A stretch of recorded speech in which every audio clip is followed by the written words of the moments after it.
Friends, मेरा नाम है Namit Agarwal and welcome to my channel Desi Angrez. आज मैं जिस टीवी सीरीज़ की बात करने जा रहा हूं उसका नाम है आई ज़ॉम्बी। ये स्टार्ट हुआ था 2015 में। इसके टोटल नंबर ऑफ सीजन है 5, टोटल नंबर ऑफ एपिसोड है 71। पहले सीज़न में 13 एपिसोड थे, दूसरे में 19 और बाकी 3 सीजन्स में भी 13 एपिसोड थे। इसके हर एपिसोड की लेंथ ऑलमोस्ट 42 मिनट्स है। ये दिखाया गया था 2015 से 2019 के बीच में। इसके मेन स्टार्स हैं Rose McIver, Malcolm Goodwin, Rahul Kohli, Robert Buckley, David Anders, Aly Michalka, Bryce Hodgson, Jessica Harmon, Robert Knepper और भी ढेर सारे। ये डेवलप किया गया है रॉब थॉमस और डायन रगेरो राइट द्वारा। ये वैसे कॉमिक्स पर बेस्ड है जिसे लिखा था क्रिस रॉबर्टसन और माइक अल्फ्रेड ने। ये दिखाया गया था CW नेटवर्क पर। इसकी लोकेशंस ऑफ शूटिंग है वैंकूवर जो कि कनाडा में है, और जॉनर है इसका कॉमेडी, क्राइम, ड्रामा और हॉरर। ये सब इन्फॉर्मेशन आपको IMDb पर मिल जाएगी, लिंक मैंने डिस्क्रिप्शन में डाल ही दिया है। और मेरे चैनल को जल्दी से सब्सक्राइब कर लीजिए जिन्होंने नहीं किया है, ताकि उनको और भी टीवी सीरीज़ के रिव्यू के नोटिफिकेशन मिल सके। अब इसके डिस्क्रिप्शन की बात करता हूँ। एक मेडिकल रेसिडेंट ज़ॉम्बी बन जाती है और वो पुलिस की मदद करती है केसेस सॉल्व करने में। बस इतना सा ही है डिस्क्रिप्शन। कहानी की बात करते हैं तो पहले तो मैं आपको ये समझा देता हूँ कि मेडिकल रेसिडेंट होता क्या है। मेडिकल रेसिडेंट एक मेडिकल स्कूल ग्रेजुएट होता है जो ग्रेजुएशन के बाद या पोस्ट ग्रेजुएशन के दौरान किसी हॉस्पिटल में ट्रेनिंग करते हैं अपने फील्ड ऑफ इंटरेस्ट में। सो एक्चुअली उन्हें जिस भी मेडिकल की फील्ड में इंटरेस्ट होता है वो उस फील्ड में ट्रेनिंग करते हैं किसी हॉस्पिटल में एज अ मेडिकल रेसिडेंट। अब मेडिकल की फील्ड्स जैसा कि आप सब लोगों को पता है ढेर सारी होती हैं, और ये जनरली ऑर्गन वाइज अलग अलग होती हैं। जैसे कि आंखों का डॉक्टर अलग, हार्ट का अलग, दांतों का अलग, ब्रेन का अलग, ऐसे ऐसे। और हाँ, मैंने जैसे बताया ये कॉमिक्स पर बेस्ड है। एक्चुअली कॉमिक्स के पब्लिशर थे DC कॉमिक्स, लेकिन DC कॉमिक्स जो है अपना एक और ब्रांड चलाती है जिसका नाम है वर्टिगो।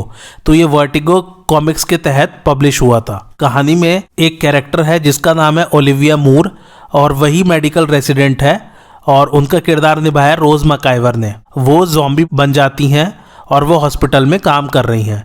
तो वहाँ जो भी लाश आती है ओलिविया उस लाश के ब्रेन को खाती है, और कुछ समय के लिए ओलिविया उस इंसान की मेमोरीज एक्सेस कर सकती है, और ओलिविया की पर्सनैलिटी भी थोड़ी देर के लिए उस इंसान जैसी हो जाती है जो कि मरा हुआ है। और एलैबोरेट करते हैं इस कहानी को। तो ओलिविया सिएटल हॉस्पिटल में एज ए मेडिकल रेसिडेंट काम कर रही हैं। एक दिन एक पार्टी के दौरान ओलिविया ज़ॉम्बी बन जाती है।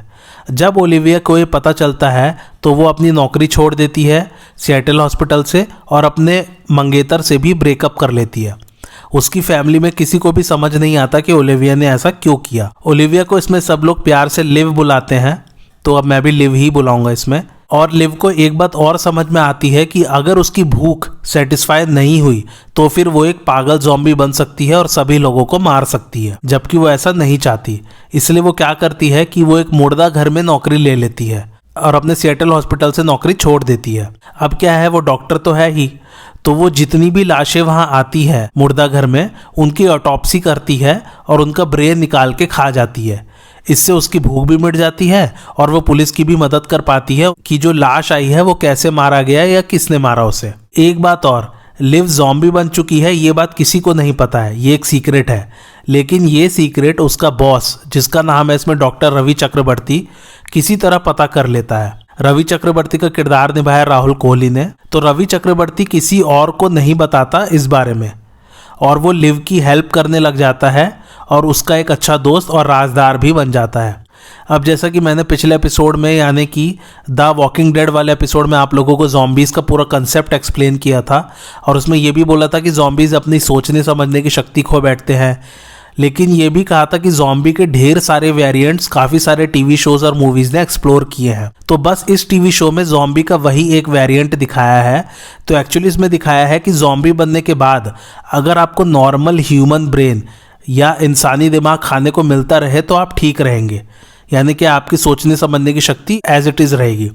लेकिन अगर बहुत दिनों तक आपको अगर खाना नहीं मिला तो फिर वही पागलों वाले ज़ॉम्बी बन जाएंगे और किसी भी जिंदा इंसान को जो भी आपके सामने आएगा उसे मार के खा सकते हैं।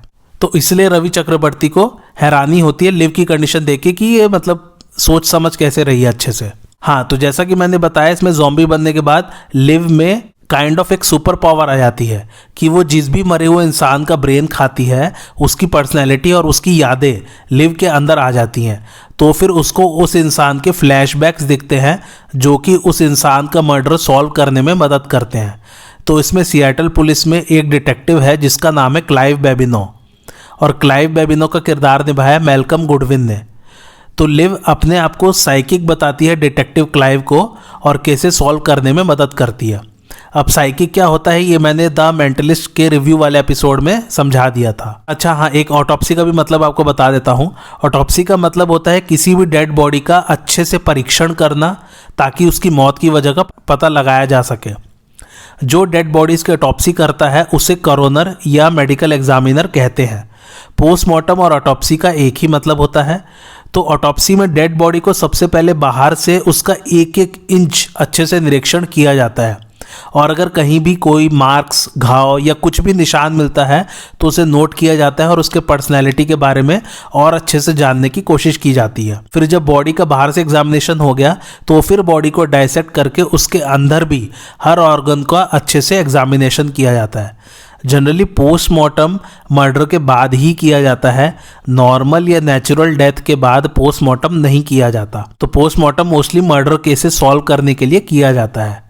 तो इस प्रकार लिव मूर डिटेक्टिव क्लाइव की मदद करती है केसेस सॉल्व करने में। लेकिन बाद में डिटेक्टिव क्लाइव को भी लिव की असलियत पता चल जाती है कि वो ज़ॉम्बी है, और वो भी फिर उसकी मदद ही करता है उस सीक्रेट को छुपाने में। इसमें एक प्राइवेट मिलिट्री कंपनी भी है जिसमें सारे सोल्जर्स ज़ॉम्बीज़ हैं। उनका अलग एजेंडा चल रहा है। अब वो क्या एजेंडा है वो जानने के लिए आप लोग सीरीज़ देखिए।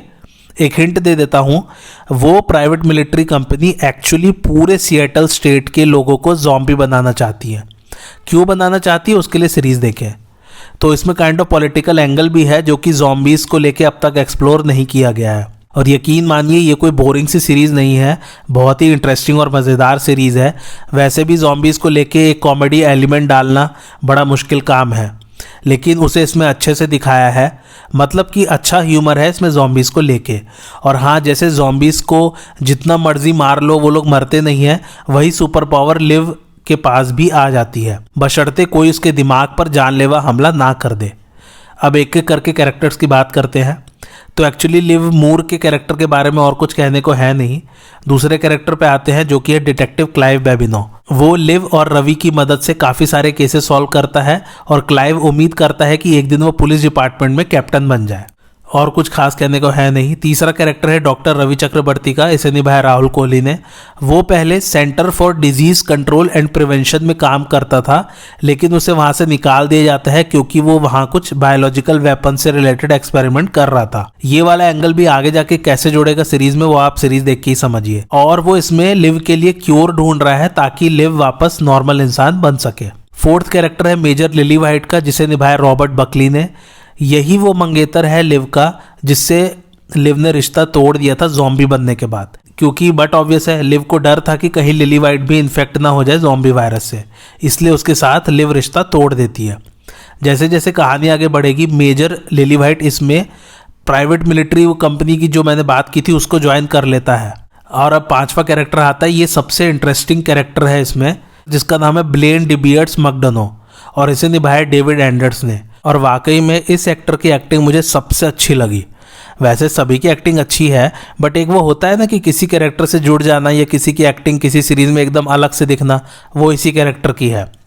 तो ब्लेन को इसमें एक ड्रग डीलर दिखाया है, और उसी के थ्रू एक यूटोपियम नाम का ड्रग उस पार्टी में आया था जिसे ओलिविया ने खाया था। मैंने बताया ना ओलिविया एक पार्टी में गई थी और वहाँ ज़ॉम्बी बन गई थी, तो एक्चुअली वहाँ पर पार्टी में ओलिविया ने यूटोपियम नाम का ड्रग खाया था और उसी से वो ज़ॉम्बी बनी थी। तो जैसे जैसे कहानी आगे बढ़ती है वैसे वैसे ब्लेन ड्रग्स डील करने के अलावा ब्रेन्स में भी डील करने लग जाता है, इंसानी दिमाग में। क्योंकि सिएटल में ज़ॉम्बीज़ की मात्रा बढ़ रही है तो सभी को इंसानी दिमाग चाहिए खाने के लिए, तो ब्लेन बहुत ही महंगे दाम पर इंसानी दिमाग सप्लाई करता है अपने ज़ॉम्बी कस्टमर्स को। तो इसमें ब्लेन को एक क्रिमिनल दिखाया है। शोरनर्स का कहना था इस कैरेक्टर को लास्ट में अच्छा दिखाएंगे, लेकिन फिर वो स्टोरी लाइन के साथ ठीक नहीं बैठा, तो ब्लेन का कैरेक्टर और ईविल या और बुरा होता चला जाता था सीजन के लास्ट में पहुंचते पहुंचते तक। छठा कैरेक्टर है पेटन चार्ल्स का, जिसे निभाया एली मिचाल्का ने। ये लिव की बेस्ट फ्रेंड बनी है इसमें, और वो इसमें असिस्टेंट डिस्ट्रिक्ट अटॉर्नी की पोजीशन पर है, और बाद में ये मेयर की चीफ ऑफ स्टाफ भी बन जाती हैं, और बाद में ये एक्टिंग मेयर बन के ह्यूमंस और जॉम्बीज के रिलेशंस इंप्रूव करने की कोशिश करती हैं। लास्ट कैरेक्टर है डोनाल्ड डॉन ई एबरहार्ड का, जिसे निभाया ब्राइस हॉडसन ने। ये एक हिलेरियस और फनी कैरेक्टर है सीरीज़ का। ये इसमें ब्लेन का एसोसिएट है, जो ब्लेन के लिए काम करता है और बाद में उसका बिजनेस पार्टनर भी बन जाता है। प्रोडक्शन से रिलेटेड कुछ खास कहने को है नहीं। हाँ, एक ये न्यूज़ है कि रॉबर्ट नेपर ने इसमें ब्लेन के फादर का किरदार निभाया। ये एक्टर आप लोगों को प्रिजन ब्रेक वाली सीरीज से याद होगा, उसमें इन्होंने टी बैग का किरदार निभाया था, जो कि माइकल के आर्च एनिमी थे उस सीरीज में। तो रॉबर्ट नेपर पर रियल लाइफ में सेक्सुअल असॉल्ट के इल्ज़ाम लगाए गए थे। वार्नर ब्रदर्स और CW ने अपनी एक इंटरनल इंक्वायरी की थी, जिसमें ऐसा कुछ नहीं पाया गया। लेकिन रोज मकाइवर ने, जो कि लीड एक्टर है आई ज़ॉम्बी की, उन्होंने सभी औरतों की तारीफ की थी जो खुल के सामने आई थी रॉबर्ट नेपर के खिलाफ। राहुल कोहली ने, जिन्होंने रवि चक्रवर्ती का किरदार निभाया, उन्होंने कोई स्टेटमेंट नहीं दिया था इस बारे में। एनीवे, रॉबर्ट नेपर का रोल बहुत लिमिटेड था इस सीरीज में, ज़्यादा उनका रोल है नहीं। अब बारी आती है मेरे रिकमेंडेशन की। मेरी तरफ से मस्ट वॉच है, अच्छी लाइट हार्टेड कॉमेडी सीरीज़ है। एक्चुअली इसे आप लोग कैसल और मेंटलिस्ट जैसी सीरीज़ भी समझ सकते हैं, क्योंकि जैसे कैसल और मेंटलिस्ट में एक राइटर और एक साइकिक हेल्प करते हैं पुलिस की केस सॉल्व करने में, वैसे ही इसमें समझ लीजिए एक ज़ॉम्बी है जो पुलिस की हेल्प कर रहा है केसेस सॉल्व करने में। छोटी सी सीरीज़ है, बोर तो बिल्कुल नहीं होंगे। और हाँ, सबसे बड़ी बात है सीरीज़ की, जब जब लिव किसी इंसान का ब्रेन खाती थी तो उन्हें उस इंसान की पर्सनैलिटी को अपनाना पड़ता था कैरेक्टर के लिए। तो उनकी एक्टिंग बहुत अच्छी है इसमें, मतलब हर एपिसोड में एक नए इंसान का कैरेक्टर पकड़ना वाकई में चैलेंज होता है। सो रोज मकाइवर की एक्टिंग के लिए आप इसे ज़रूर देखिए। मस्त सीरीज़ है ये, बिंज वॉच करने की ज़रूरत नहीं है, आराम से जब ब्रेक मिले तो इसे देख लेना और अपने दिमाग को रिलैक्स कर लेना। अब फैक्ट्स की बात करते हैं। पहला फैक्ट यह कि ऑलमोस्ट हर एपिसोड में रोज मकाइवर और डेविड एंडर्स के किरदारों ने ब्रेन खाया है, यानी कि लिव और ब्लेन ने, और वो ब्रेन एक्चुअली में जेलेटिन का बना होता था, और रोज और डेविड का कहना था कि वो टेस्ट में अच्छा नहीं होता था। तो ब्रेन खाने के सीन के बाद रोज और डेविड दोनों बहुत सारा थूकते थे। दूसरा फैक्ट यह कि ओलिविया मूर को इसमें सब लिव कह के बुलाते थे। ये एक्चुअली उनके ज़ॉम्बी स्टेटस पर एक मजाक काइंड ऑफ था, क्योंकि उनका पूरा नाम है लिव मूर इसमें। तो इसे आप काइंड ऑफ ऐसा पढ़े, लिव मोर, की डेथ होने के बाद उन्हें और जीने को मिल रहा है। तीसरा फैक्ट ये कि कॉमिक्स में बताया है कि लिव पेंट कर सकती है, क्योंकि कॉमिक्स में ब्रेन खाने के बाद जो भी मेमोरीज वो उस मरे हुए इंसान की देखती थी उसको पेंट करती थी, जबकि सीरीज में ऐसा कुछ नहीं दिखाया है।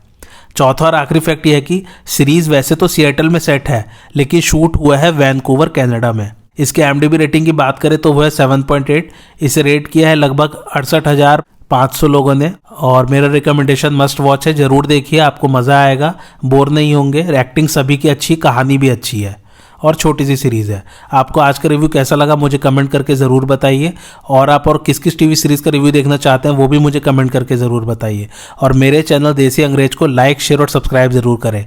Thanks for watching.